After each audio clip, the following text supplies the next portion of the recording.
Tarihin Maryam Labarina, wato Fatima Hussein Abbas.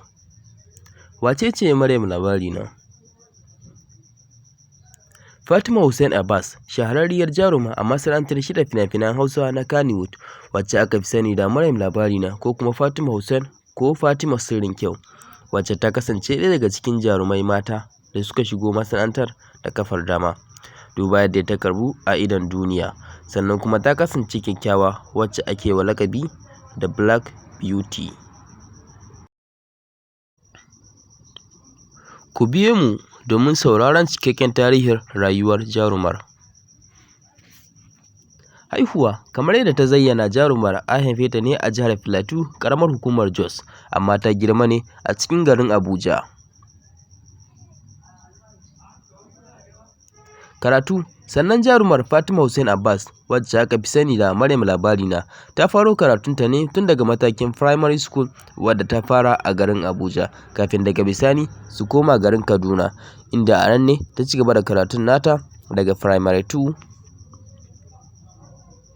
har zuwa matakin gaba da primary, wato secondary, inda bayan kammala karatunta na matakin secondary ne ta ƙara garzawa zuwa matakin gaba da secondary a babban kwalejin kimiyya mai suna Nuhu Bamalli Polytechnic da ke jihar Kaduna, inda nan ne ta faro tun daga ND1 har zuwa matakin HND.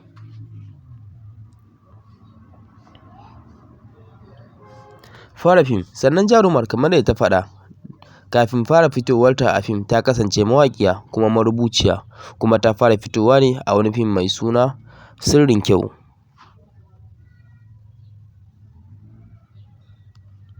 wadda ita ce da kanta ta rubuta labarin fim ɗin, amma jarumin barkwanci wato Mazaje ne ya taimaka mata wajen tabbatar da labarin, wadda a da ba ma Sirrin Kyau ba ne asalin sunan labarin. Ganin dai fi dacewa da hakan ne ya sa ya sauya wa labarin suna zuwa Sirrin Kyau. Sannan kafin fara fitowarta a shirin Labarina, ta fito a fina-finai fiye da guda 5 da suka haɗa da Sirrin Kyau, Fatake, Na Ladidi, Amarya, Makarantar Farko da sauransu. Haɗaka. Sannan a lokacin da ta ɗauka tana fitowa a masana'antar Kannywood a matsayin jaruma, ta yi nasarar fitowa a fina-finai da dama tare da jarumai da dama kamar su Ali Nuhu, Sadiq Sani Sadiq, Adam A. Zango, Dadi Hikima, Zahraddeen Sani, Baba Sadiq, Mazaje, Soja Boy, Yusuf Gaison, Dan Musa Gombe, Maryam Gombe, Jamila Labarina, Diamond Zara da sauransu. Jerin fina-finai.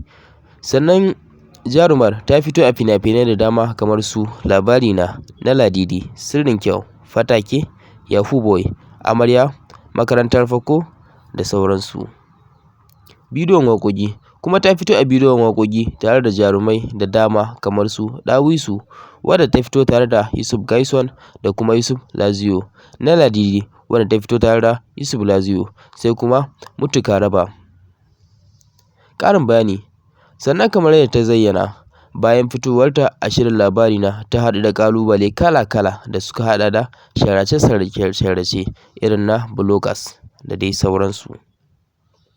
Sannan ta samu nasarori marasa adadi tun bayan fitowarta a shirin Labarina.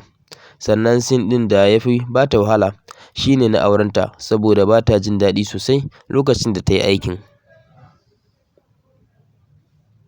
Sannan kamar yadda ta zayyana, za ta iya auren talaka idan har tana son sa, kuma akwai fahimta sosai a tsakaninsu, kuma ɓangaren abincin da ta fi so shi ne taliya da manja da yaji da kuma kifi. Abin da ba za ta iya mantawa da ba kuwa shi ne lokacin da Aminu Saira ya sanar da ita za su yi aikin fim ɗin Labarina da ita, saboda abin ya ba ta mamaki sosai, ji take kamar a mafarki. Sannan wadda suka fi burge ta a masana'antar shirya fina-finan Hausa na Kannywood sun haɗa da Ali Nuhu, Nafisat Abdullahi, Rahama Sadau da kuma Sadiya Gele, kuma sauran ma suna burge ta, amma waɗanda suka fi burge ta ne sosai. Sannan burinta a masana'antar Kannywood shi ne ta ga masana'antar ya sauya zuwa babban mataki, ta yadda da a ringa kallon fina-finansu a duk faɗin duniya. A ɓangaren aure kuwa kamar yadda ta zayyana, aure lokaci ne kuma ita ma tana tunani, kuma duk sanda lokaci ya yi za ta yi aurenta. Sannan kamar yadda ta zayyana ba ta da saurayi, amma laifinta ne kasancewar ba ta mutunta lokacin samarin. Sannan saƙonta zuwa ga masoyanta shine su kasance masu yi mata uzuri, ita ma 'yar adam ce, kuma su kasance masu yi mata addu'a domin za ta iya yin daidai ko kuma ba daidai ba a koyaushe kamar dai kowa. Wannan shine cikakken tarihin jarumar. Ku taɓa mana subscribe, ku yi like, sannan ku taɓa alamar ƙararrawa. Mun gode. NW Hausa TV ta ku ce.